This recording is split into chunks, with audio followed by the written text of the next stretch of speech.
حضرت کا واقعہ ہے کہ حضرت کی والدہ جس وقت بچپن میں لسی بنایا کرتی تھی تو حضرت سے فرمایا کرتی تھی، اے ذوالفقار تم میرے سامنے کھڑے ہو جاؤ، کہ جس وقت تم میرے سامنے کھڑے ہو جاتے ہو یہاں پر تو اس وقت میں جو ہے گھی زیادہ نکلتا ہے۔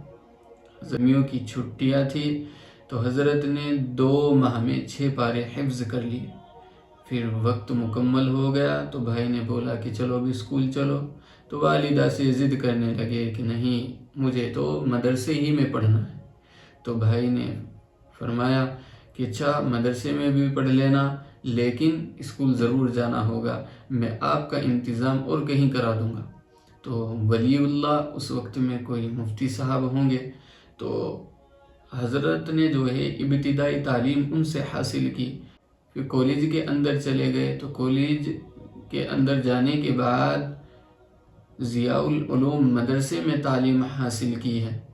پھر مسائل کی باری آئی ہے تو بچپن کا واقعہ ہے کہ مجھے یہ طلب ہوئی کہ اب مسائل کس سے پوچھنے ہیں، تو ہمارے شیخ صاحب نے فرمایا کہ مفتی جمیل تھانوی ایک عالم ہے کہ آپ ان کے پاس چلے جایا کرنا، وہ آپ کو مسائل بتا دیا کریں گے۔ تو حضرت فرماتے ہیں کہ میں سائیکل پر ان کے پاس گیا۔ جب ان کے پاس گیا تو انہوں نے کنڈی کھولی، کنڈی کھولنے کے بعد پوچھا کہ کیوں آئے ہو؟ تو میں سمجھ گیا کہ سخت مزاج ہے، ان کے پاس آنے کی اجازت نہیں ہوگی۔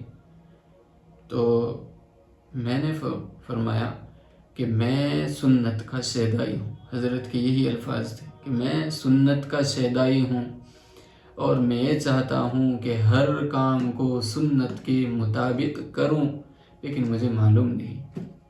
دیکھو، تو انہوں نے اپنے پاس بٹھایا اور فرمایا کہ پوچھو کیا پوچھتے ہو؟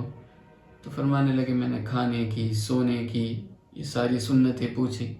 تو 2 گھنٹے یا 2.5 گھنٹے ہو گئے۔ پھر اس کے بعد جو ہے حضرت نے فرمایا کہ اچھا چلو آپ میرے پاس آ جایا کرنا، لیکن لائبریری میں بیٹھ جایا کرنا، جب میں اپنا کام مکمل کر لوں تو میں آپ کو اشارہ کر دیا کروں گا، تو آپ میرے پاس آ جایا کرنا، مجھ سے مسائل پوچھ لیا کرنا۔ تو حضرت نے فرمایا کہ ٹھیک ہے۔ تو حضرت فرماتے ہیں کہ پھر میں ان سے مسائل پوچھ لیا کرتا تھا۔